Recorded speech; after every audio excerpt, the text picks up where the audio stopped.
Welcome everyone to our first public event in this conference, this 5-day conference that we have been having.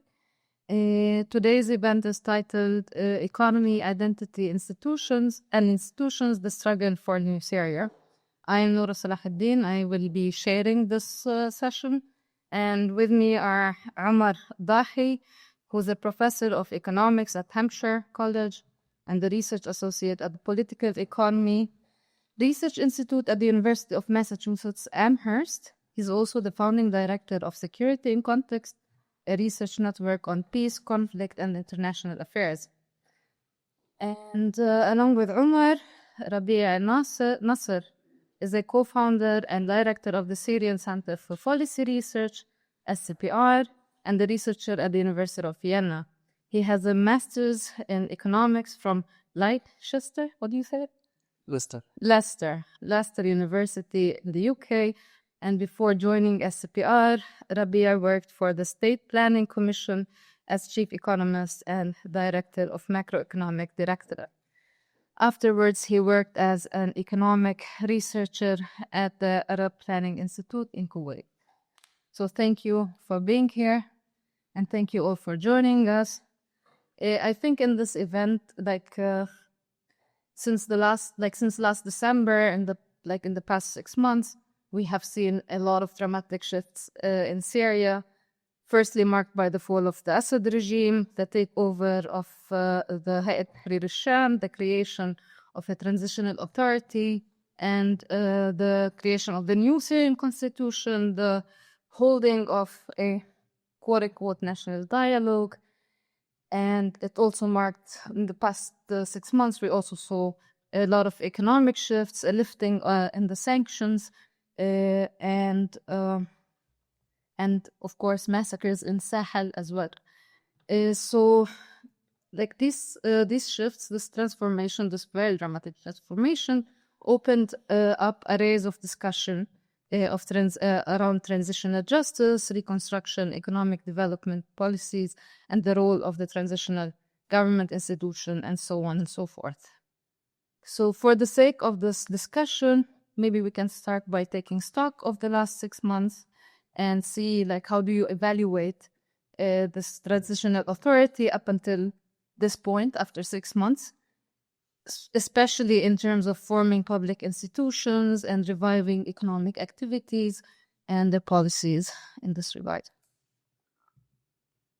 So we start with that. Anna, would you like to? Am I going to start? Please. Oh, I thought you were going to start. Oh, it's okay. I'll start this. No, I'll start this. Thank you so much, Noura.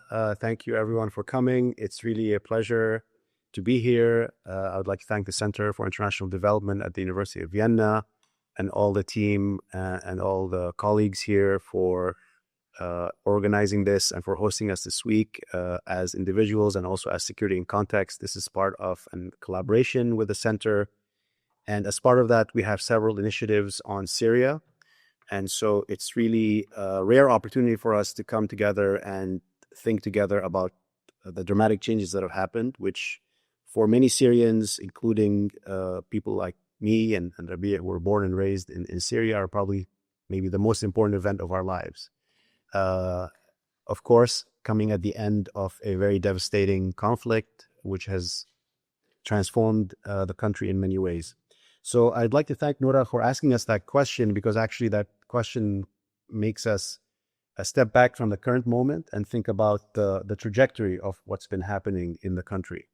So in my remarks, I want to start with a kind of a provocative, even if it's a slightly simplistic statement that I was thinking about as I was having discussions with someone who asked me the same question a few days ago about how do you think about the position of the current government in the country now versus 6 months ago. And the statement that I made, which I'm going to unpack a little bit in my talk, is that actually 6 months ago, I would say that the position of the government was strong internally and weak externally. And in the past 6 months, that's changed sides. They're relatively strong externally, but weak internally. Now, what do I mean by that? So I'm going to talk a little bit about what I mean by that statement, which seems strange to many people who are following the country, because they seem more entrenched now as opposed to 6 months ago. And second, put my analysis in a broader recent historical context, and then talk about the structural forces acting on the country. So that's what I'd like to do in the next maybe, do we have like 15 minutes each or 10 minutes each? Okay, so I'll try to keep 15 minutes. Okay, so I'll try to keep track of time to make sure I don't take too much, and go from there. So to go back to my statement, what I mean by that is basically that if we talk about the relative legitimacy of the government, when the Assad regime fell 6 months ago, it was unexpected. I think most people who were observing Syria, many of us who had studied Syria forever, did not expect the regime to fall. And then after the regime fell, we could actually understand why it happened. And basically, the nature of the collapse of the army, the way that after the offensive of HTS, essentially the army withered away. It kind of disappeared. There was no real battle. There was no final stand. And that fact, coupled with the cowardly way in which the president ran away from the country after essentially involving his whole constituency and the whole country in a very devastating conflict. And then when it finally came to his own personal safety, he kind of ran away and essentially left the country without any, even his supporters, without any knowledge of what's happening and so on. That completely delegitimized the previous government. It delegitimized the Assad family forever.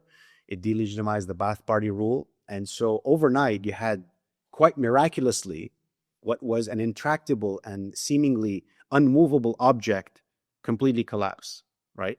And it had withstood 14 years of devastating war and seemingly had emerged victorious. So many people inside Syria actually at that time felt, many people who opposed the government were very happy. Many people who suffered from the brutality of the Assad regime, who were languishing in the prisons, who had families who were disappeared by the Assad regime, many people who had suffered displacement, the opposition at large were very happy. But I would say even beyond that, even people who were disillusioned by all sides of the conflict, many people who even had to some extent supported the government felt, okay, the game is up. We can no longer defend this regime. They betrayed us at the very least, and they ran away. And let's give this new government a chance, right? So many people were willing to engage with a goodwill. Now, to be clear, the government and the country, sorry, not the government, the country was devastated. The country was in a very weak state. The country had, the infrastructure was destroyed, the economy had suffered, and so on. But many people, I would say, were willing to engage positively with this government, especially that initially they declared that as they were entering Damascus, as they were taking over, that they were not interested in revenge, they were not interested in settling scores, quote unquote. They were interested in law and order, rule of law. They were interested in preserving the institutions. They were not interested in punishing any particular sector of Syrian society. And they made lots of deals to seemingly, for many of the previous regime soldiers handed their weapons, and they were told, if you hand over the weapons, you can go in peace. We're not going to follow you and kill you, and so on. So for a moment there was a moment of goodwill in Syria, despite the devastation of the war. And that moment of goodwill also was built upon several years of a frozen conflict where nothing seemed to be happening.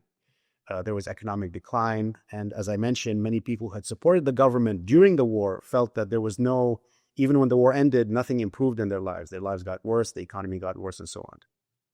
That's internally. So that's what I mean by it was strong internally, not because it had consolidated power, but it's extending a hand of cooperation to the rest of the Syrians, at least verbally, allowed it to generate a lot of goodwill, which actually miraculously meant that there was no chaos throughout the country. There was actually, people were willing to work, and people went back to work at the institutions, and they were showing up to their jobs. And I was in February in Syria, and people were going about their work and actually trying to actually think about what is the next steps. Externally, however, the government was very weak, and that's for obvious reasons, because the HTS itself was considered a terrorist organization by many governments, regionally and internationally. and even by the United Nations Security Council. They had many people in the government that were wanted by many governments, including many regional governments that were key actors. And in fact, HTS had been isolated in the northwest of Syria and the region of Idlib as part of a series of complicated agreements and the trajectory of the war, where people were, where those fighters and other groups that were similar to HTS, after a bunch of ceasefire agreements, had been grouped to kind of go to that region. And so they were very weak externally, and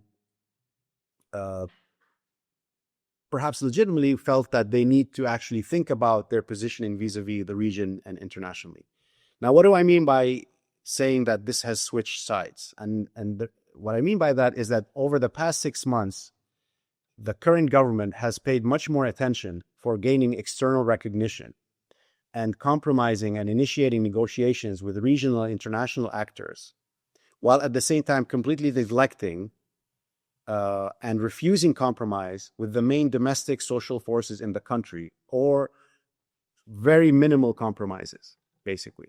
And so the logic that has guided their actions internally has been the logic of power consolidation, extreme centralization of power, a non-engagement really with civil society. And I mean define civil society broadly, not just non-governmental organizations, society at large. A process whereby they have declared a long transitional period, which might make sense, right? There's a devastated economy, there's a fragmented country, so maybe you don't need to rush the transitional period. On the other hand, they rushed the constitutional declaration, they rushed the national dialogue. All of those processes were taking place almost overnight without any transparency. So that has showed their domestic actions and other means that they have taken domestically, and Rabie can talk a little bit about this more, and we can talk about it in discussion, has basically signaled in action and verbally that the logic that they have been taking domestically is the logic of the victor, that everyone has to obey them, that they're the ones who fell the regime, they're the ones who, from their perspective, liberated, and therefore to the victor go the spoils of the power. That has, in fact, made them more weaker domestically, because all that goodwill that has guided them has disintegrated, has dissipated. Many people see the refusal of any minimal gestures of political participation, the dissolution of political parties, and no clear roadmap of how actually the general public is going to be involved. The chaotic and the sectarian and the kind of discursive violence that accompanied and preceded the massacres around the coast, which were actually, like pogroms in a way. The escalation rhetorically against the autonomous region, which is considered led by Kurdish political and military forces.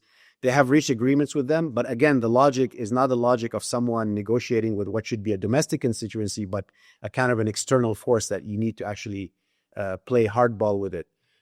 We're seeing similar things with the provinces in the south of the country.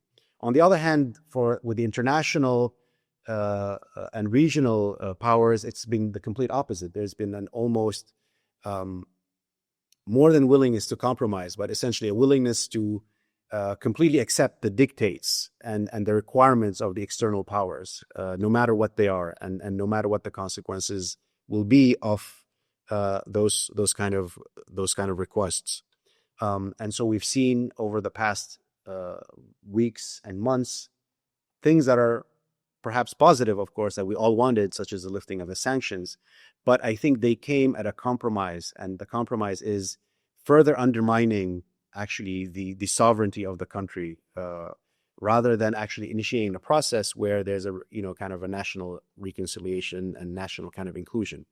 So I would say this is something that we need to really think about. And I want to take two things from this observation. One is to go back and talk about the evolution of the conflict. Now, the evolution of the conflict itself, I would say, signals why this has become a pattern in Syria, that the government, Assad government, and members of the opposition also prioritize the external actors over building a national, inclusive, program that actually was able to appeal to all Syrians. From the beginning of the conflict, many of us felt disconnected from the main actors because we felt the main actors were not interested in actually politics domestically and building a political national program, but essentially seizing power and forming alliances with external actors in order to defeat their internal enemies. And I think that alienated a lot of Syrians from both the government and the opposition as well, without trying to equate between them in terms of the actions. I'm just talking in terms of their overall vision. And in fact, the current Assad government had prioritized this consistently because from the very beginning, rather than initiating a process of domestic dialogue, a meaningful domestic dialogue, meaningful inclusion and participation, they chose to count on external alliances with Iran, with Russia, and then over the past few years, increasing connections with the United Arab Emirates and Saudi Arabia to rehabilitate themselves on the international scheme, right? There's this idea that if you just gained international acceptance, all your problems will be solved. And in fact, when the regime was collapsing, Bashar al-Assad, the president, instead of rallying domestically and actually going out to the public, he was calling the Emirates and he was calling Bahrain to get external support. I mean, it was almost beyond absurd how, as the whole country was crumbling, he was on the phone with external actors thinking that they're going to save him, essentially, and calling Russia as well to say when it was too late. And I think the lesson from that I take away is that actually you need to actually care about domestic politics, that no matter how strong the current government thinks it is through this international recognition, this international recognition is happening for a reason. The European countries who are lifting the sanctions are doing so for a reason. They have a lot of issues to solve vis-a-vis Syria that have to do with the questions of the refugee resettlement and the question of the refugees inside Europe. There's a whole set of complicated interests that have to do with why there is a regional and international a climate that is ready to accept a modicum of legitimacy for the new government, despite the fact that it's committing human rights abuses. And that was actually happening before. I mean, there are ways in which that was initiated in the previous government. So this is, I think, the puzzle that we need to reconcile with now as we're thinking about Syria, of this, I think, paradox of external, kind of strength and internal weakness or internal, I think, perhaps instability that might come as a result of this. And in the last 3 minutes, I'm told that I wanted to step a little bit further and talk about why does this seem to be happening? Because this seems to be a systematic thing that is not simply unique to the Syrian government, but is happening in the region throughout. And my argument here, and this is an argument I'm thinking about, it's not a fully formed argument, it's trying to think about, is that there are structural incentives now to do this. And these structural incentives have to do with this idea that national politics doesn't matter anymore for small countries in the global south. What matters is the external alliances and allying yourself with a certain camp in this kind of era of multipolarity. And I would say that there are 4 ways in which this is happening, or 4 ways in which this is manifesting itself. One is an attack on democracy, an attack on sovereignty, that basically democracy and national politics doesn't matter. Essentially, there's an undermining of democratic norms. There's an undermining of the possibility of democratic transformations. And we see this because we see regional actors actually rushing to make sure that the current government is going to be catering more towards their alliances externally rather than actually initiating democratic processes domestically. Another manifestation of this is increasing securitization, which is basically, I define it as essentially solving political problems through security and military means, basically, rather than thinking of key issues as social problems that need dialogue, that need discussion, that you basically, you view your entire public space, your entire logic through the logic of shutting people up, through the logic of securitization, through militarizing them, through policing them, through putting them in prison, through silencing them, through intimidation. I see this as an attack on multilateralism, where we actually don't have meaningful multilateral processes where the interests of small states can be, where there's forums for the interests of small states on the public agenda. And we've seen this with both kind of United States and Russia and all of these kind of attacks on multilateral kind of processes. And then finally, I see this through the emptying of the process of economic development, this basically lack of a meaningful development, economic and human development agenda where actually people can see the benefits from this transition process. And I would say just in this last minute that we've seen this not just happening, all of these processes not just happening in Syria, but there are symptoms of them. So we're seeing, of course, the brutal destruction of Gaza, the genocide in Gaza, a place that was punished for 20, 30 years ago for making certain choice of leadership. But I would say we're seeing this elsewhere. So, for example, in Tunisia, one of the reasons for the backsliding, the democratic backsliding we saw, is because in the aftermath of the transition of the revolution in Tunisia, there was little economic development that accompanied it. And in fact, here we see a real failure of the international community to support the transition in Tunisia in a meaningful way. So people got disillusioned with democracy, basically. So we had this revolution, we paid a lot of price, and then we had a democratic transition, but nothing happened. People lost their jobs, austerity measures were imposed on Tunisia. So I don't want to get too much from the specificity of Syria, but I want to say that we're actually, these kind of different symptoms are common in other places, and really make us pay attention to what does it mean to actually revive an agenda which takes seriously the question of democracy and political deliberation, anti-militarism, anti-securitization, which revives some notion of multilateralism where we can come together as a community of states and actually talk through our problems and have deliberation, and actually put human development back on the agenda. So I'll stop here and thank you for listening. Rabia, would you like to take on the discussion and maybe comment as well? Yeah, sure. Thank you, Noura and Omar. Now, I will start by discussing the development. We started, I think, in December by talking about the importance of transcending, so that HTS need to transcend their behavior and their doctrine and their strategy that applied in Idlib, because they can't rebuild the country and the institutions with the same methodology, strategy, and behavior. The country needs a different approach to rebuild after the collapse of the Assad regime and to transit toward peace and democracy. And I think after 6 months, I would say through this trajectory, we have cementing of the foundation of the conflict. So I will not call it a post-conflict situation now in Syria. It's a continuation of the key foundation of the conflict, and we have a lot of arguments about each of these dynamics. There is an acceleration, actually, of adopting this kind of foundation that will continue by making this country a failed state, non-stable state on the long run. And I will argue about this de-development and how this have been expanding and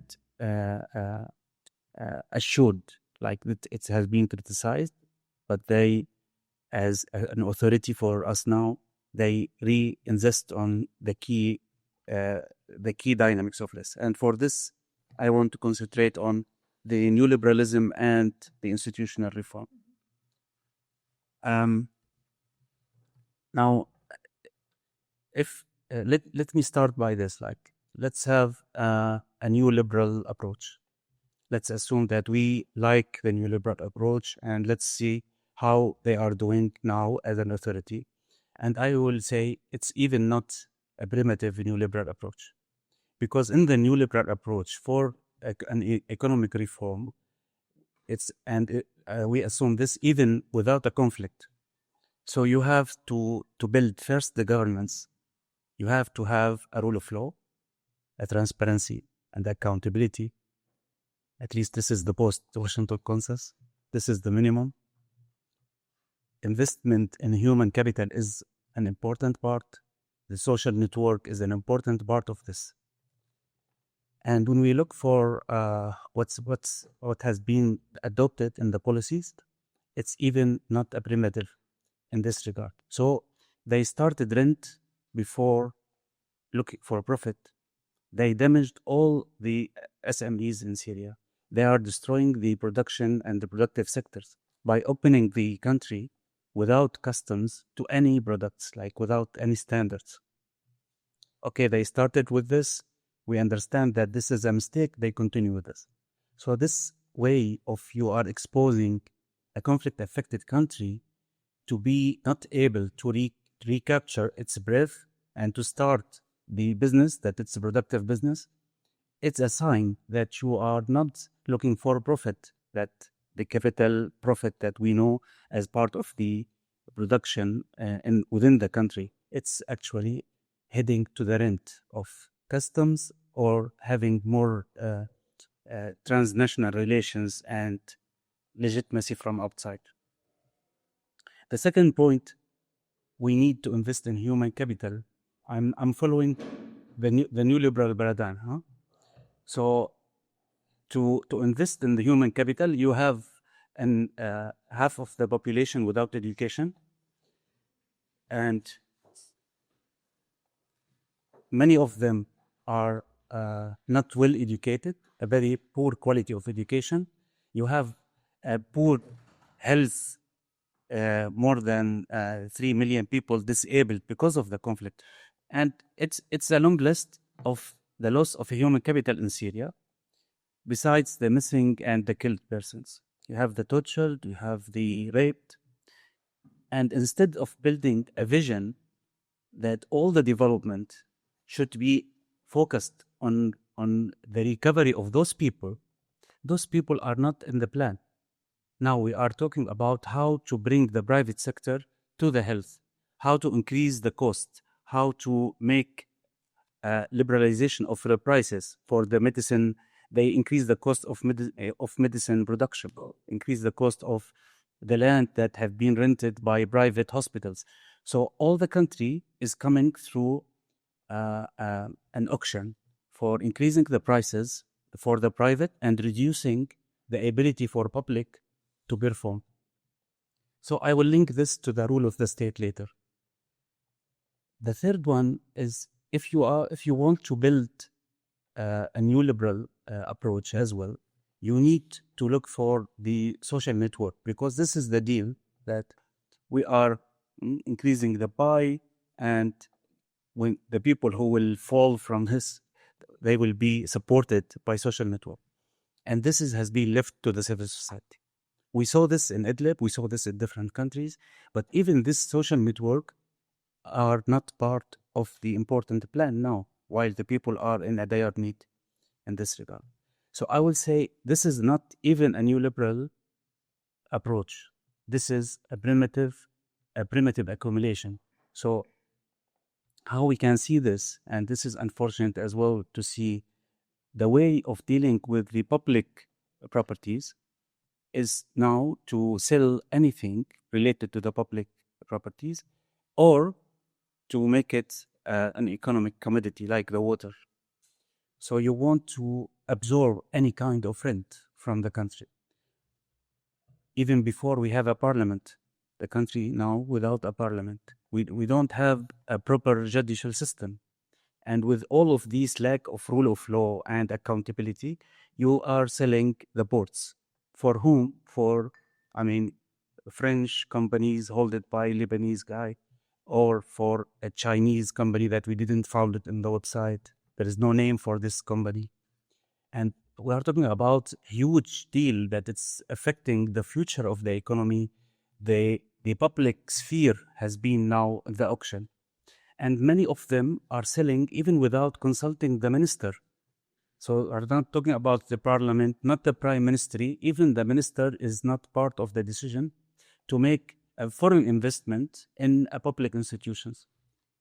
So I think this kind of, this kind of capture or pillage of the public entities or redistributed, it's a huge reallocation of wealth, and it's a recipe for conflict, because you are reallocating the public sphere to the new oligarchia, elite, I don't know what we call this new class now. If we talk from development point of view, all the development successful story that we know, there is a developmental state. Now, if we counter even the neoliberal paradigm, so the developmental state need to be an institutions that's inclusive, that take care of the inclusivity and justice as very important part of the economy. So justice is not something added to the economy; it's part of the mechanism, and it's not just about redistribution.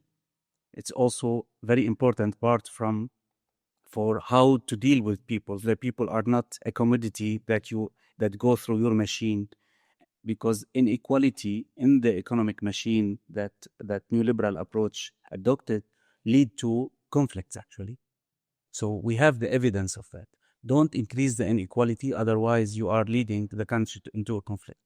Now, what's going on, for example, they start by saying, we don't have a revenue. So this is the famous argument. Okay, they remove the subsidies. So 95% of the Syrians are poor. They remove all the subsidies. And then they remove the subsidies for production sector and for energy. Now you are increasing the cost on people without income. So how come those people will adapt? So you don't have a chance to adapt for this. So you are risking people's lives. And no developmental state can risk the people's life without even consulting or gradual steps. There is like a brutal intervention in the economy. The second point, that you are giving this to a foreign investors. So this is, you are exposed the local people with the international law. So it's not something that you can review after 1 year or 2 years. And it happened behind closed doors. So we don't know who put the TOR, what's the conditions for this investment, what's the share of the government from this for the long term. So if we want to complain now, we have to go to some international court, which is not the ability of any of the people inside Syria. And of course, you are excluding the majority of people, because this is a recipe for increasing the cost, the prices, and which will lead to more inequalities in Syria. So if you take this recipe and add it to a conflict-affected country, so you are talking about more exclusion of human capital, more inequalities, and less ability of productive sector. While you are doing this to bring this revenue, the huge cost of the public budget in Syria is subsidies. So you remove it. Then you dissolve the army and security services, which is like 300,000 personnel. So your expenditure dropped, the public expenditure dropped, and they still sell, and they said, we don't have enough revenues. So the transparency is not there.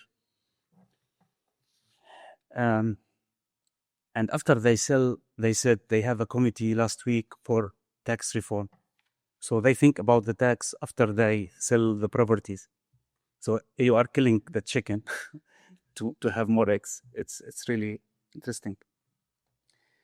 Now, for the development strategy, what we are facing now, that this reallocation is coming to a very connected people to the authority. So we have a new network that is very connected. Like we have a minister who has a private company with the same sector, and the relatives who are having a big companies, or you allocate a private service, a public service to a private company. So instead of transfer the money through the public bank to the wages to the employees, you give it to the private, to a private financial company. So this kind of allocation is not going through even public auction. So this is not for all to contribute. It's very specific. So I think it's expanding the suffer of the institutionalization of the conflict before the fall of Assad regime. So why you are investing in these mechanisms? I think this is leading to more suffer for the people. How we will connect this to the issue of identity? I think part of what Omar said, that building on the legitimacy of outside, it's something normal in the Middle East. So the regime always trying to find something from outside. And the West legitimacy, it's very influential. But this does not lead to the stability or the development or inclusivity. So the authority in Syria used the identity in a very securitization way. Like they use Sunni, Alawi, Kurdi, Arabi in a very intense way. They polarized the discussion in Syria. The discussion in Syria now it's very intense based on identity. However, if we look for their development policies, it's not like this. So they use the identity, I think, to make more polarization, more fanaticism, which is very important to make the people fanatic and think that they are under the threat of killing or displaced, while they use this differently in the economy. So in the economy, it's not about bringing the justice for Sunnis community. It's actually bringing the wealth and the opportunities to the top leaders of they are connecting to the HTS, which is very important to understand that this type of economy will not create the jobs, will enough jobs for the people, and it will not be enough income because they are like just floating the cost of the production, so the people cannot afford to buy it. So let me give an example about what they saw as a successful story. Like they saw Idlib as a successful story, which is few malls in the center of Idlib with very rich people and 1.5 million in the tents beside that. So I think this type of neoliberalism that we saw in Iraq, we saw in Lebanon, we saw in different countries who are accepted 3 minutes, increase in creating different societies. I think we didn't face this before the conflict in Syria, but it is like the style of that we saw in Latin America in the 80s, where there is a huge inequalities between the communities. I'm afraid that this type of the economy is leading that way with the lack of transparency that we see. Another thing about the model that they are trying to follow. So they are talking about Saudi Arabia, sometimes Dubai, and sometimes Singapore. And in 3 countries, there is no democracy. So they are heading to something that's centralized, not democratic, not inclusive. And we have a lot of evidence about democracy, but I don't know if in the discussion we can go through that. But the other way, the other understanding of this, like there is an oligarchia or crony capitalist who is leading those countries. And there is a lot of foreign workers who are working in indecent work under the informality. So looking for the future, to Syria is not a rich country to bring foreign workers to work for the development. So I think it's the Syrian who will be in this space, which is creating the model that's similar to Saudi Arabia or Dubai or Singapore. And I think this is why I called it primitive. Thank you, Rabia, very much for this, and thank you, Amal, also for this. Do you have any quick comments or remarks for Rabia, or vice versa? No, I will just say that, and actually, I've been thinking a little bit about this idea that HTS was ruling in Idlib, and Idlib is a success story. And the way that the economy evolved in Idlib was that essentially they focused on the policing and the militarization and aspects, and maybe some semblance of a judiciary, but a very minimal semblance of a state. They were not even interested in economic development. And they were very happy to outsource all of that to international NGOs, to Syrian NGOs, and to Syrian volunteer communities. And in fact, for many Syrians who were supporting the opposition at that time, Idlib was considered a liberated territory because it was outside regime control. So many people went there from the spirit of volunteerism. Like we want to create the future of Syria in that place. But after a while, many of them were also disillusioned because there was essentially no free speech. There was no ability to organize politically.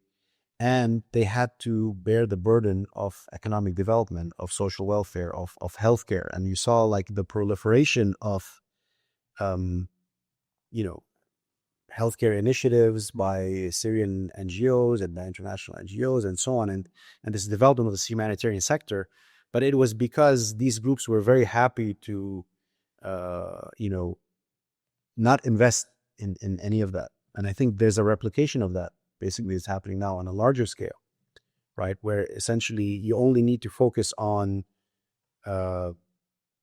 consolidating power. You only need to focus on controlling the military and the policing and recruiting people to be guards to rule over and discipline the population. And the rest of the world and anyone else can take charge of the economy. So I think that is actually, it's a success story from their perspective. And I think they're hoping to replicate that because they did rule over Idlib for a period of time.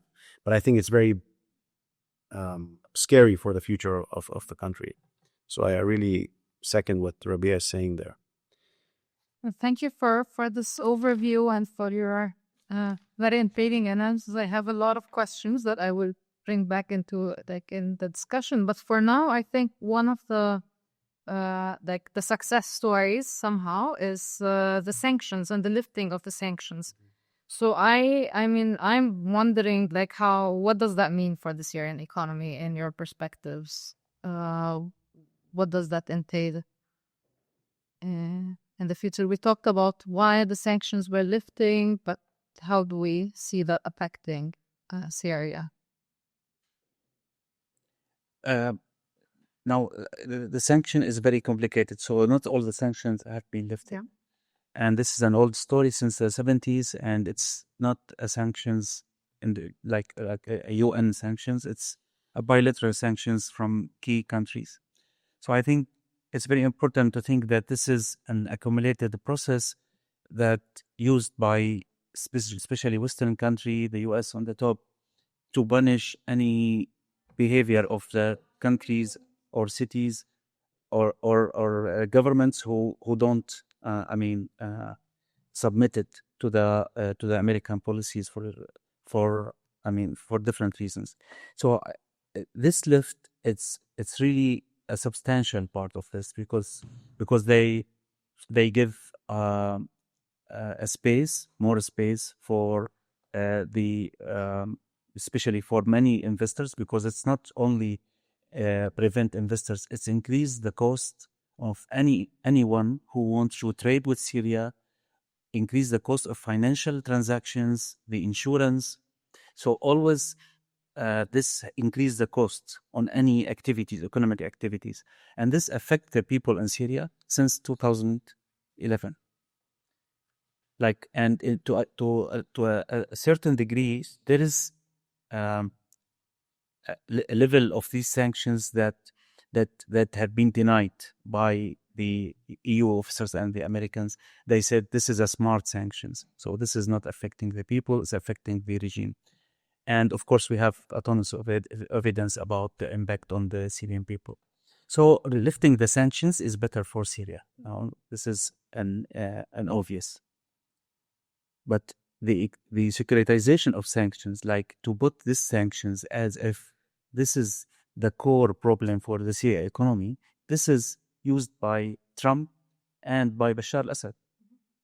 Both of them said, we can't make a recovery or reconstruction or make any kind of real economic activities while there is a sanction. And this is not true. And the same come with the new authority. They start to blame the sanctions as the first obstacle to the economy. Okay, now there is a lift of the sanctions. But the problem is with the institutions within the country.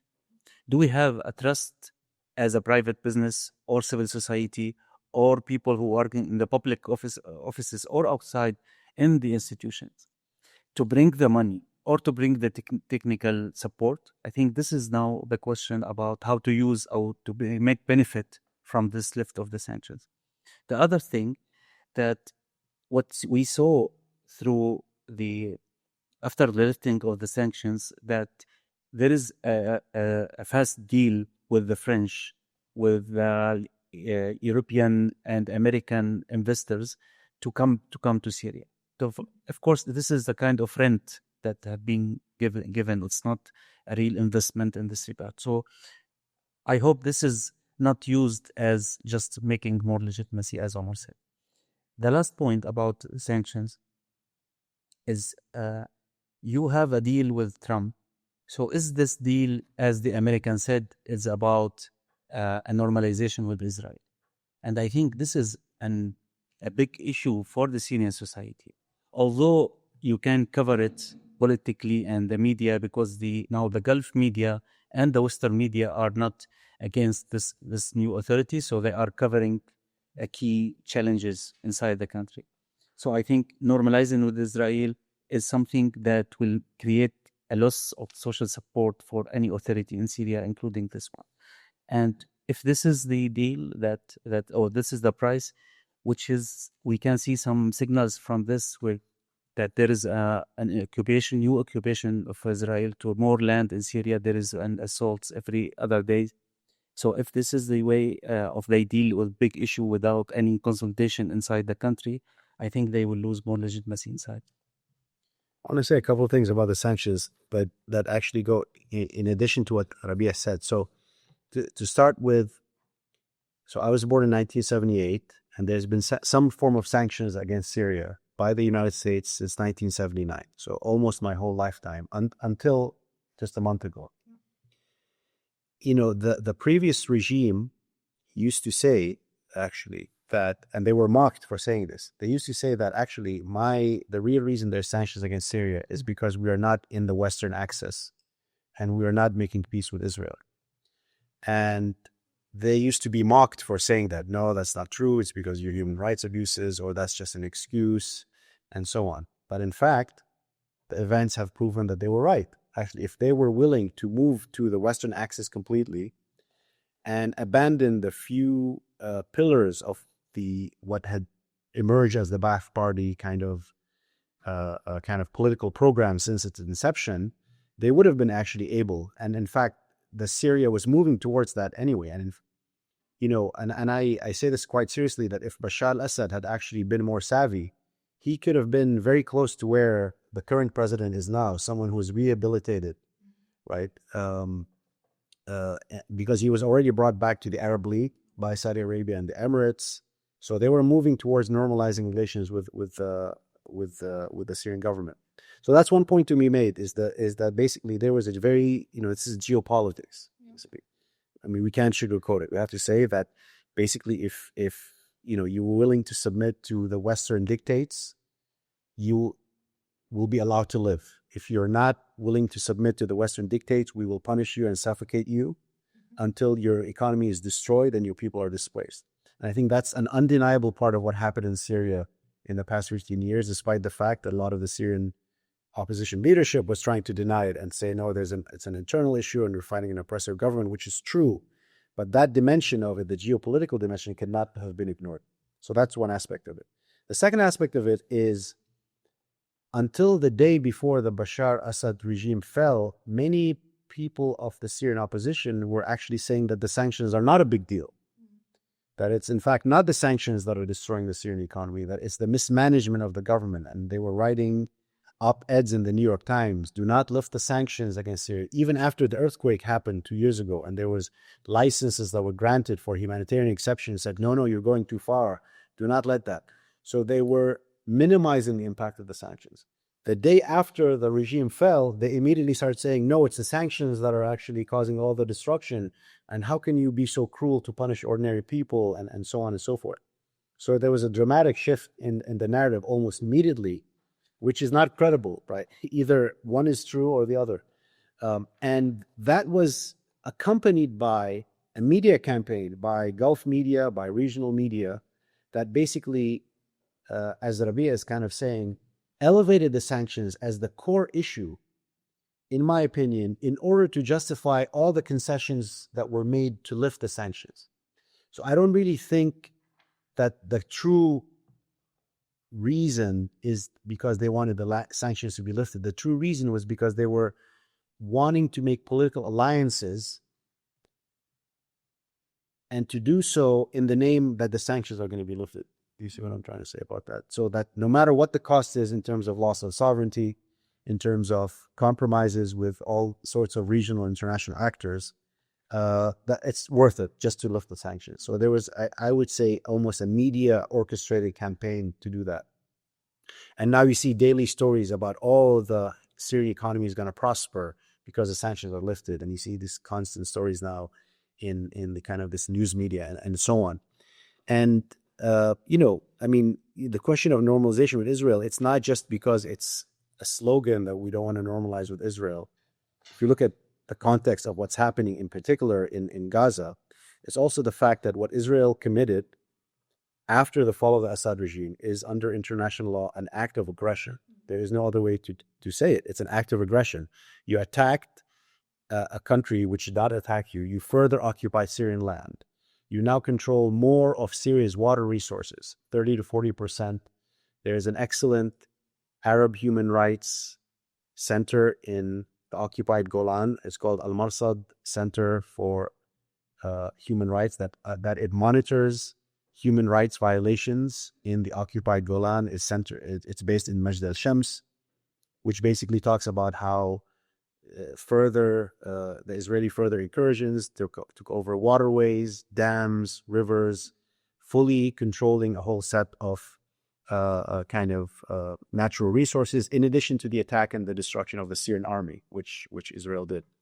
And I think this is important because the Syrian government now is essentially dependent and weak towards two countries which control its water resources, Turkey and Israel.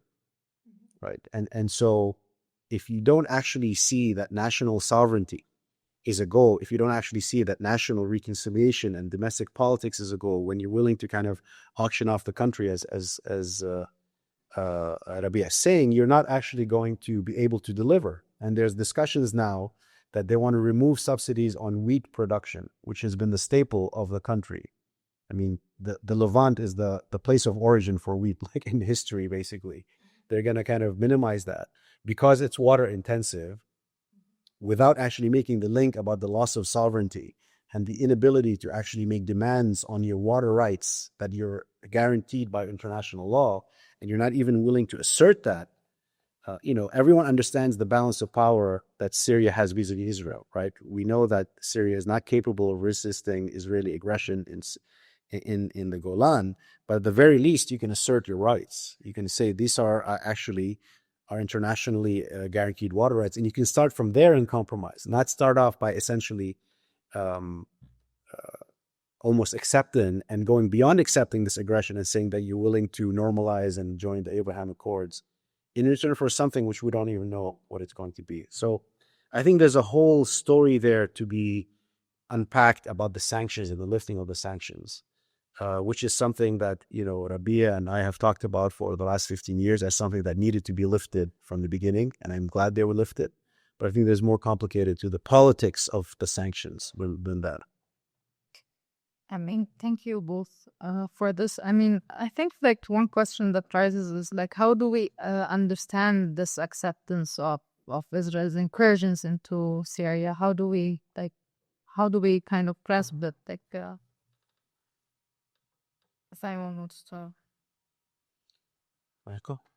I mean, partly what I said. I mean, I think, what I went back to the beginning of my talk, I said, and this is something, a point I've been making, is no matter which government took over Syria after the fall of the Assad regime would have faced deep challenges, would have faced a country that had lost sovereignty, it was fragmented, it was destroyed, it had minimal revenue and so on. So how do you approach that, right? So I'm not saying that there's an idealized version of what could have happened, and now the current government is awful compared to that. It's like saying, what is realistic, right? Given the imbalance of power and so on. And part of what we're trying to say is that there was a pathway because of the goodwill, because of the idea that people were willing to actually engage and not necessarily outright be hostile. Even people who were maybe skeptical of the government, if you actually showed them a pathway that you're willing to engage and accept their rights and accept their their inclusion, maybe they would have, actually allowed you to to have a domestic constituency that you would feel can make demands at the international level, right? But I think that path was not and is not being chosen. And I think there's, because of the weak legitimacy that the current government has, their main priority is do whatever it takes to be on the good side of the West and now Trump. And this is how you be on the good side. You make a deal, you offer them to take over, and we're going to build a Trump Tower. And it's that level of preposterous kind of discourse that we have. But maybe I can add also that the regional actor expanded its aggressive role in the region, like the Saudi Arabia, Iran, Turkey, besides a new version of Israel after Gaza genocide. I think this has also expanded their brutal exploitation of the region and the way they are dealing with the countries that's fragile countries or or has a problem or crisis in terms of resources. So we have more failed states in this regard and more aggressive regional actors that increase the pressure. So the region is not supportive of get rid of this foundation of the conflict and make the compromises easier to push on this. The second point is about the priorities. Like if you have an Israeli aggression, you need to build either in social support or in external support. Now, the social support, you need two things. The first one is to put solidarity, justice above profit and rent. This is the starting point, how you build your internal social support. Now we have, after the coastal massacre, we have a huge aggression against the way to integrate the northeast of Syria with the Kurdish-led authority. And we have the coastal area, which is now excluded from the development process and from political process. So instead of building the harmony inside the country, starting to be inclusive, to have your basics foundation of political power, you are losing this. And the only way to keep in power is to have more security and military and to have external support. And the external support is coming from Gulf and from the US, and both want you to normalize. So I think, you put yourself in a weaker position to negotiate over water or normalization. Okay, thank you both for this talk and for your analysis and this, answering my question. I think it's time to open the discussion up a bit and see if anyone would like to bring up any points, question, remark. Anyone? Okay, I will do that then. So I think like Omar, you have identified like kind of like four aspects of the current condition, like in terms of democratic backsliding, securitization, and so on. And this is sort of like the condition of you said different states and in the global south. And I'm just like wondering, like it's a very dim, like it's a very it's a very dark thought, I guess, in a way, like to think of sort of like a regression in all of these aspects. And I'm just wondering, like, what does that mean for the people of Syria and also for the people in all these different states in the region, in the global south? Like, if we read it this way, and how is there any capacity for revolution then? I mean, that's a good question that it's hard to get around all of it. I mean, and I think the best way to think about it is that let's look at the recent history of what's happened in the region. First of all, in Syria, It was not completely dead. Yeah. I mean, there were, and this has been analyzed a lot, models of governance that had very promising aspect to them, even if they were not perfect. Like in the areas of the autonomous administration, for example, there was a governance model that I think I would prefer to be under rather than everyone else, basically.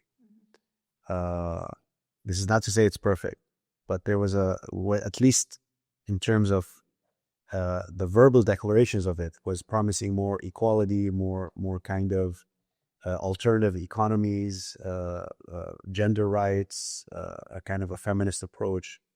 And many people have studied it in practice and kind of the Rojava experience and so on. So there was an alternative model that many people actually found that this is worthy of supporting, and maybe this is worthy of thinking about for all of Syria in some ways, aspects of it.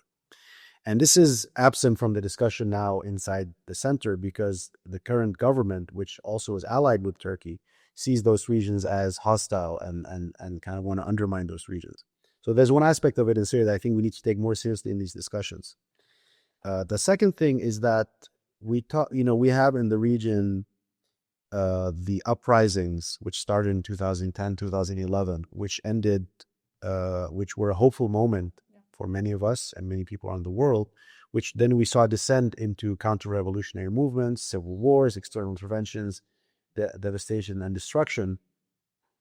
And I think there are many points in which the regional governments were saying that as warning signs, the ones that did not witness uprising. So in Jordan, it was explicit. Look what happened to Syria. If you want to protest, if you want to demand, these big social movements, we're going to end up like Syria in displacement, and we're going to destroy the country and so on. So Syria was seen as the, I don't know, it's the wolf or whatever, the bad example, right? Yeah. And all the people of the region were told you cannot ask for things. And we saw over the past few years examples in Iraq, in Lebanon, and in Sudan that the people did not accept that. In fact, there were mass movements. In Sudan, there was a mass murder. And now there's a counter-revolutionary put down of that. And this is many of my colleagues who study the Sudan see that they don't call it a civil war, they call it a counter-revolutionary movement between the Sudanese army and the RSF. We saw in Iraq an uprising. And I think that shows that no matter how much you feel like you've securitized the region and you've been able to pacify the population, at some point, people are not going to accept that. And I think the worry that I have for Syria is that I would like all these people to succeed because I think it's going to save the country a lot of trouble. I wish that this is actually going to be successful. I don't want them to fail, but I think they're going to fail. When you actually empirically are not finding any plan of actually creating jobs, when you actually don't have the capacity to revive the infrastructure, when you actually don't have the capacity to restore basic services like healthcare and education, when you're laying off thousands of public sector workers who have huge accumulated skills and knowledge, and basically creating new drivers for migration and new drivers for frustration, that's what's actually happening, basically. So you're not going to fail. You're not going to succeed. And so at some point, there's going to be a reckoning that all these expectations that you made, that people felt that they paid a price to actually accept all of these foreign investments and have these regional actors, and they're not going to deliver, then there's going to be a moment of reckoning in the country. And I worry that's going to create more opportunity for conflict, because I can see now that there's going to be a blame that's put on minorities, that there's going to be put on scapegoating certain actors. Well, because you ruined our plans. This is more speculation at this point. I don't want it to be true, and maybe it's irresponsible of me to say it, but I already can see the seeds of this happening right now. That actually you people who spoiled it because you kept making problems and so on. So this scapegoating is already happening, and there's no even reason to. So, what might happen if actually this whole thing continues and people are actually even more miserable a year from now or 2 years from now. And that's why I think, a national economic revival, an actual policy that, does not sell off the country, but invests in the productive capacities of Syria, which had a relatively diverse economy compared to the economies that have just one sector, right? Syria had some manufacturing, some agriculture, some tourism, some mineral extraction, and so on. So you're actually giving that all away, and that's what I worry about. I think that I would start by uh, addressing the justice issue, because I think a substantial part of transformation after the Assad fall is to counter the oppression tyranny, to build a democracy, and to deal with grievances. So to have more a space for justice. And the basics for this, that you can now assess as much as grievances as you want, because now you can blame the Assad regime. So from political point of view, so this is the stage that you have to evaluate, and this is the stage that you ask all the actors to support under your umbrella as a political actor. And for now, for example, the national dialogue, like it was like a punishment for this authority. So they didn't start by bringing the different actors, political, social actors. They didn't integrate them to make a solution. Okay, we don't have a solution. How we will do it together? So bringing the people is more relevant to them to have more strengthening and building more social support in one place, and stability for the country. Now, if you don't want to do that, you avoid to have a justice system. Now the legal system is bankrupted because not just because that they don't want to have an accountability for most of the crimes.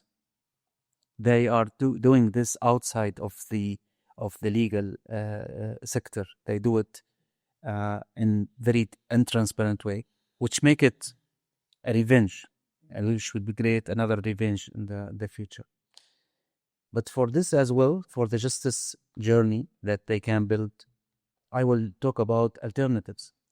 Like this is the basis that we have, how we can contribute to a different way of justice. How we can, if they put a criteria for all the people, that we want to have accountability for all the people that make these violations. So in a transparent way, the people will trust that these institutions is not going to make the same violations as the Assad regime or other non-state actors, including HTS. So they didn't give a line that we will not repeat the violations that we did before, or we are preventing violations from being committed by another actor. This is the perfect environment for revenge now, what we saw in Syria.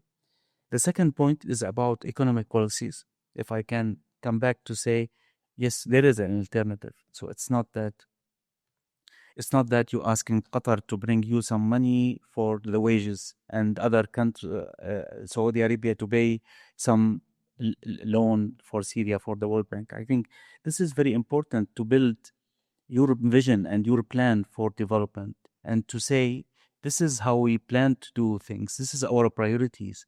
And whoever will support, it should support for the plan, for the whole process, not to pay for Syria like a rent or fee or etc. And to bring the people on this plan. Now most of the people can contribute either through money or through their in-kind labor if they believe in these institutions and trust it. If you don't build this, you are losing the most important source of economy, which is the people will, private or the employees. So yes, there is an alternative for this. It's not just about we need some 3-4 billions which come to the country. I think the only way to do it is to have the engine inside Syria, which is the people who want to work, and that's it. I think as a key for alternative if they want to shift from this paradigm. Omar, do you want to add something? Nope. Any questions, remarks? Yes, Noura, please. It was a very wonderful discussion. I I just can't help but noticing a lot of similarities with what's happening in Bangladesh right now, at Bangladesh. And I saw Silas really like taking those steps. So I was wondering, like going through all this, that there has been a shifting document, and there is this new body of government now. But I don't know if there is also, if this is a fully traditional democracy. I don't know if there is a step toward that by arranging for the next election so parties can participate in a democratic process of forming a government. I don't know if that's happening in Syria. So that's something I would like to know it about. And also I was worried about the role of the civil society right now in all that's happening. I hear a lot of frustrating comments that you have mentioned, but I wonder if there is more resistance among the people from the civil society or from the broader masses against this kind of developments that are ongoing. Should we take another question then? Sure. Would you like to go ahead? Okay, thank you for the frog. I had similar questions regarding the civil society to say, is there anything that and then the other question regards the international community. You mentioned, like Ova mentioned, that there is this internal weakness and external strength, not because of all the goodwill from Trump, but also from European countries with their own cost agendas to maybe deal with immigration and other things. So is there possibility, Nelly, of you alleging on this self-interest of the European Union? Because for Trump, you picked how to, but from the European Union, the possibility for them to engage with this transitional party in terms of trying to enable a working solution, a turnaround strategy of some sort. Maybe the last question will be, is there any silver lining? I mean, for innovation, that there's a lot of frustration in terms of what has happened in the past 6 months. Is there any silver lining that you see this government turning around and just starting to do things the right way? Well, let me thank you for these questions. I mean, I think it's important to say that if we're starting to look at a comparative lens, you know, the Middle East does not have a history, and particularly Syria, of strong social movements that are sustained over time, like in Latin America or other parts of South Asia or East Asia, of movements that make demands on the state, and the state either responds or doesn't. And my understanding of the transitions in Bangladesh is that they were led by social movements, student movements, and so on, right? If I'm not mistaken. And you can tell me a little bit more about that. We don't have that kind of sustained history of asking the state and making demands on it by independent social movements as a social movement, right? Because the Assad regime's modus operandi was to destroy civil society, fragment it, and demobilize society. And it was called by political scientist Alois Salahaldeen as killing politics. So politics was killed in Syria. You know, it was there was no real public free deliberation. There was no possibility of any independent organization outside of the state. It was a very repressive, highly centralized, highly policed situation. So that makes civil society's job difficult. Civil society is fragmented. There is no legacy and history to tell people, oh, remember, you know, the legacy of the 68 workers uprising or the student movement and so on. We don't have that history, right? There was an uprising, there was a mass uprising, but even the uprising itself took place under very difficult conditions, and then it transformed into a war. So it wasn't able to institutionalize itself into a body of action that continued into Syria, right? And so that's something we face compared when I think about my partners from Argentina, when I think about the long history of social movements in Argentina and the women's movements and the democratic movement, and they have that legacy that continue to make kind of ask the democratic question in the country. So that's the difference here, I think, that is really important to think about the absence rather than just who is present, but what is absent that we don't have. And this is not to say that all regions should, I'm not going back to kind of modernization theory, but I'm just trying to say that this is a fact that we don't have this legacy here. So I think civil society ends up being fragmented, and what it has come to be defined as is NGOs that are highly dependent on the two spheres that they should be independent of, which is the private sector and the state. They're either funded by states or they're funded by private sectors. And so they're beholden to it, basically. And usually this funding is coming regionally or internationally. So they have not even been able to have an independent agenda that emanates organically. Not all of them. This is just many of them. Sorry, Omar. In which country do we have NGOs which are not financed by the government? I mean, I'm always irritated about this argumentation because we have NGOs like also in Austria, Germany, other countries in the world, and they are never independent. They are always financed by the government, and then it of course depends on the government to a certain extent. But the idea that they are completely independent is not the stories of non-governmental organizations worldwide.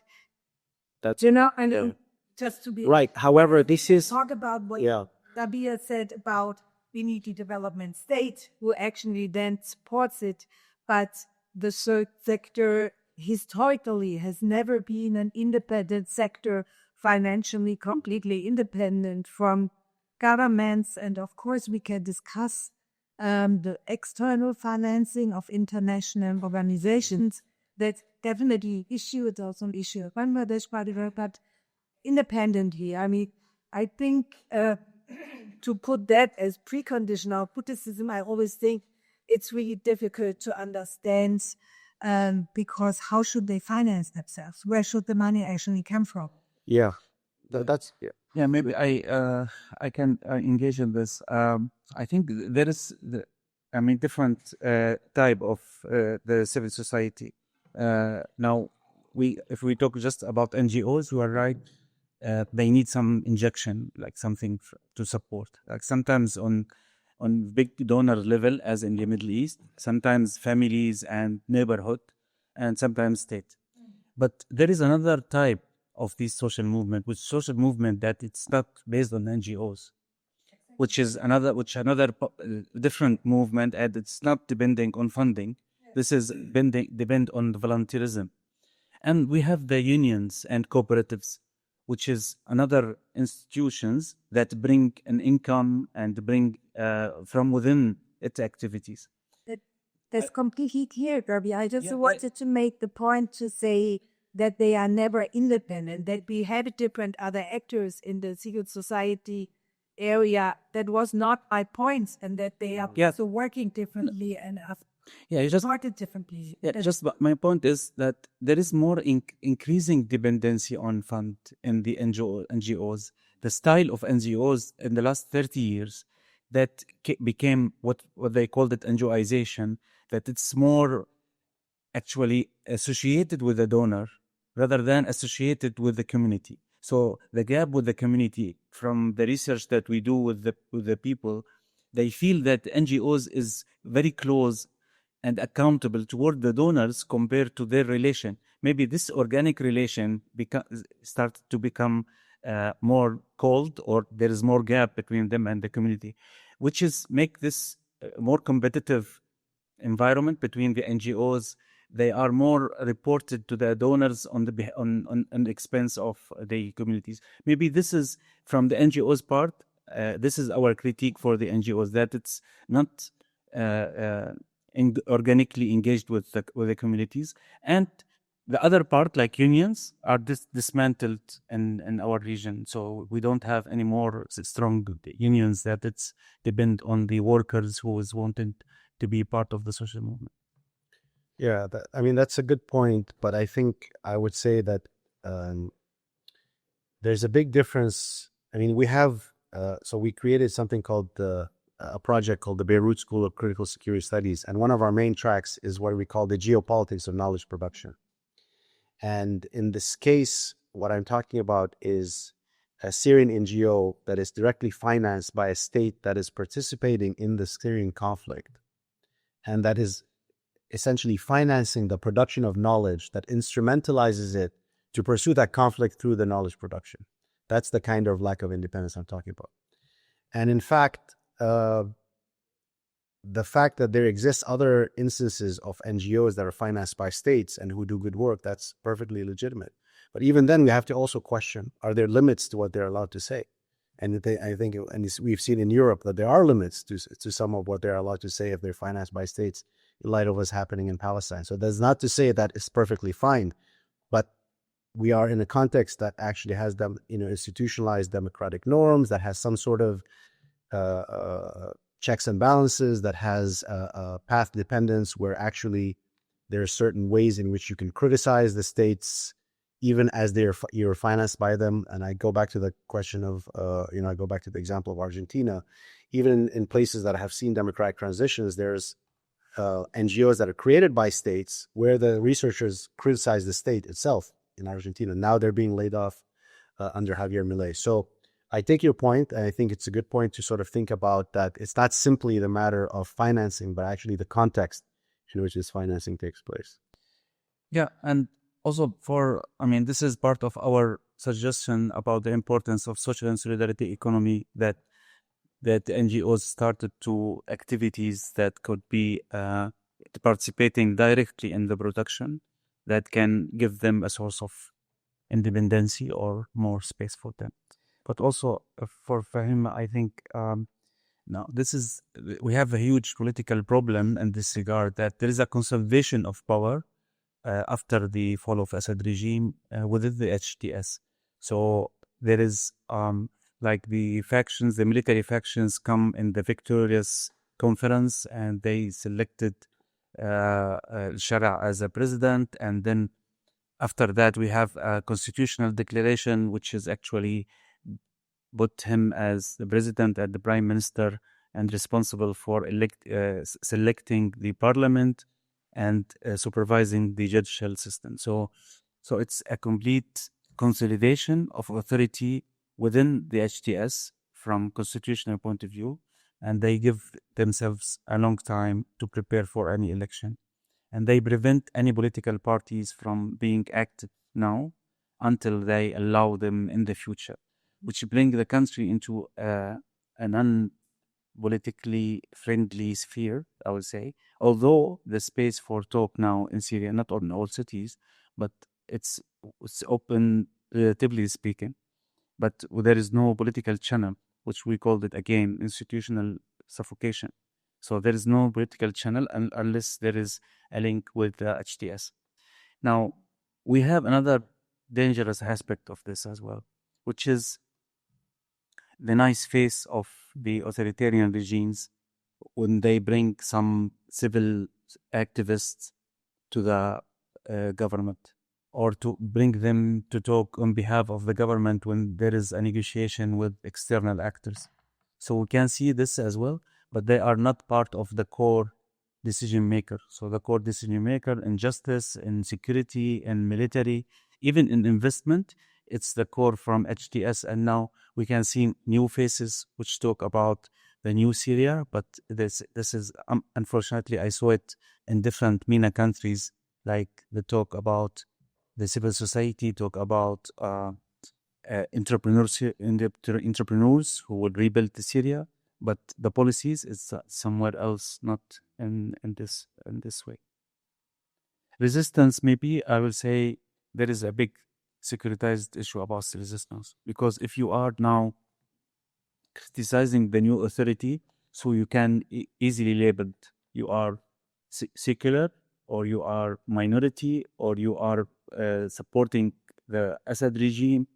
So there is a huge risk to criticize, because they use this criticize as refuse of the fall of Assad regime rather than a correction way of doing this or part of this. So you are against the whole process if you are criticizing what's going on, and I think this is a part of securitizing the political sphere.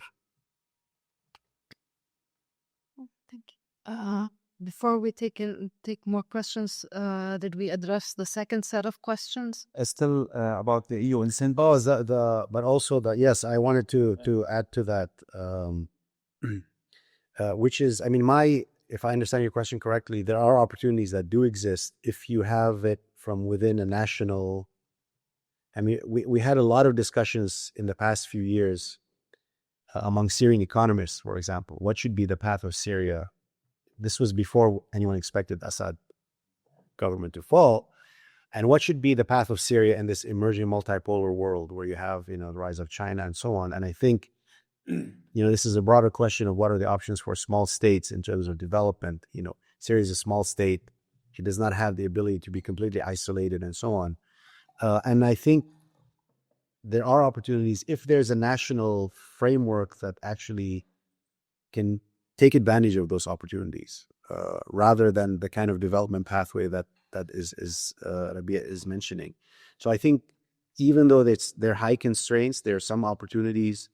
There are ways in which you can actually channel investments for countries who want to have an influence on Syria into something that can revive the public sector, can revive infrastructure and so on. But I think that chance is also being squandered because pretty soon the government is going to have very little leverage vis-a-vis these external actors to actually ask them for those kind of ways that they can benefit from that. So that's I think where some serious thinking needs to be done now. Okay, thank you. Shall we take Wajdi and then Firat? Yes, comment the issue of finance. The problem and the law parties in Syria, when geo depends from the government, would be that based on the loyalty. But in this country and Austria, NGO can take finance from the government based on the law. That means the issues about the law and the justice. In our country, in Syria, the government above the law. Here, the government below the law. That's the main issue we have to see it. I was more like a curiosity with somebody who was on the PIS most wanted list and on the list of arrest warrant for committing crimes against humanity in the European Union. Suddenly became the tall head son strongman for the President of the United States to meet. And all the arrest warrants in the European Union has been removed for the agent president of Syria. Now, how do you expect it to speed faster? Is it parallel to like Berlusconi's kissing hand of Gaddafi and Rumsfeld handshaking of Saddam, or different? Because all of them were not, they didn't have arrest warrants on their heads when they were kissed by European and American leaders.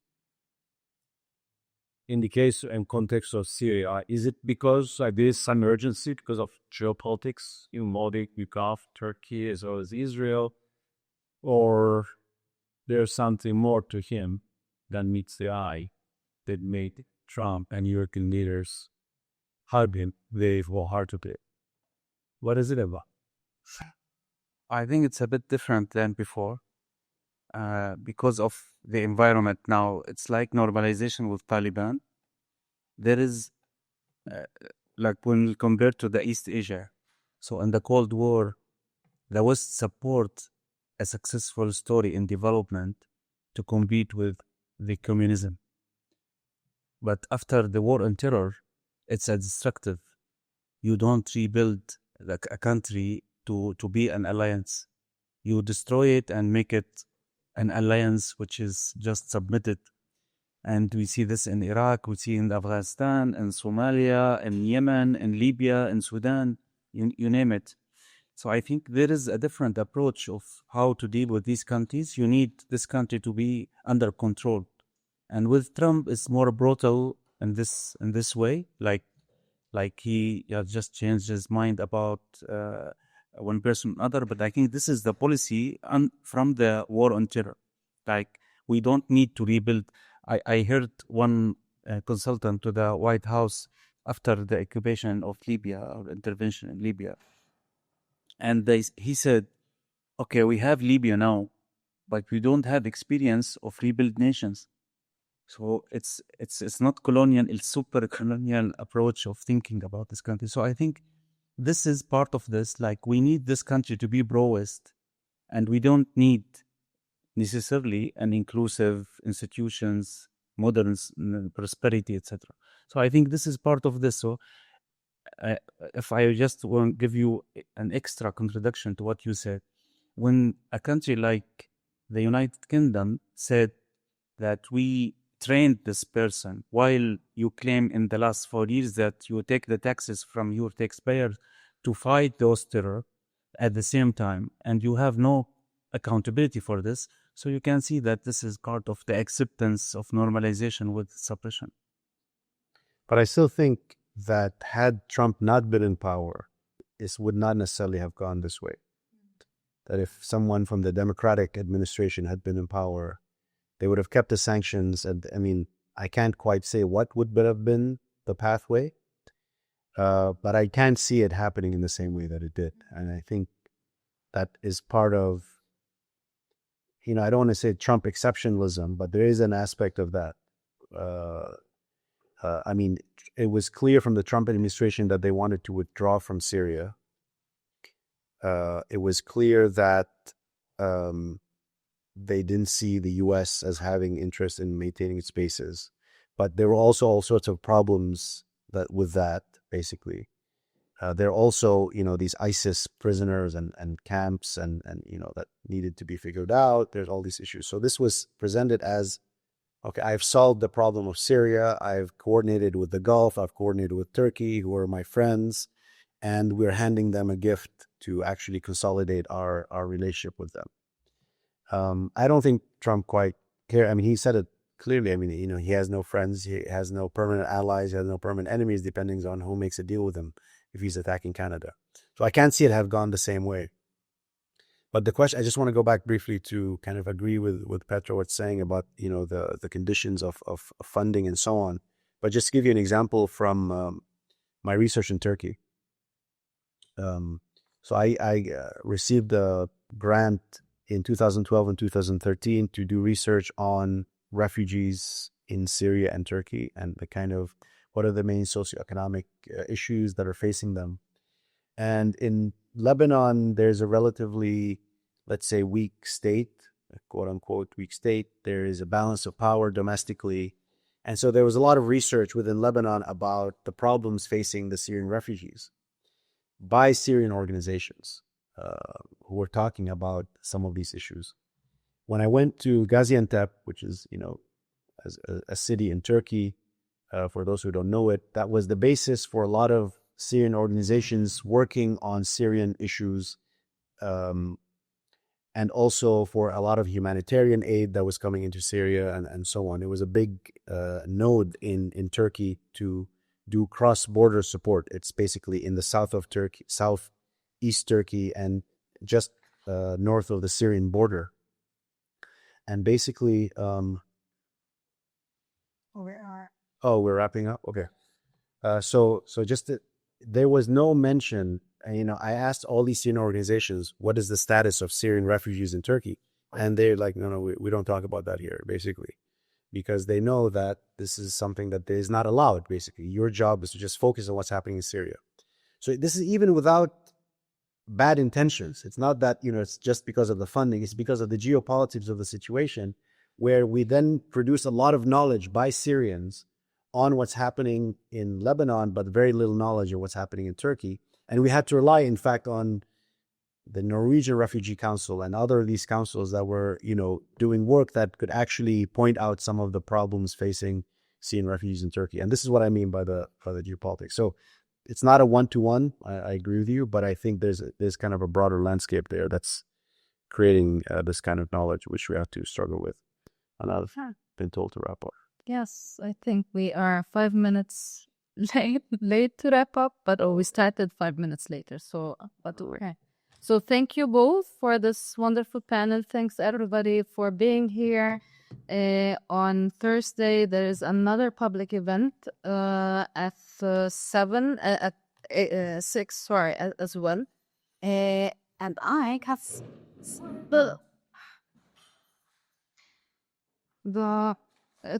the title is The Middle East in a Changing Regional and Global Order, Perspectives on Militarism, Security, and Political Economy. So please join us again. We'd be happy to have you again. Okay. Thank you. Well,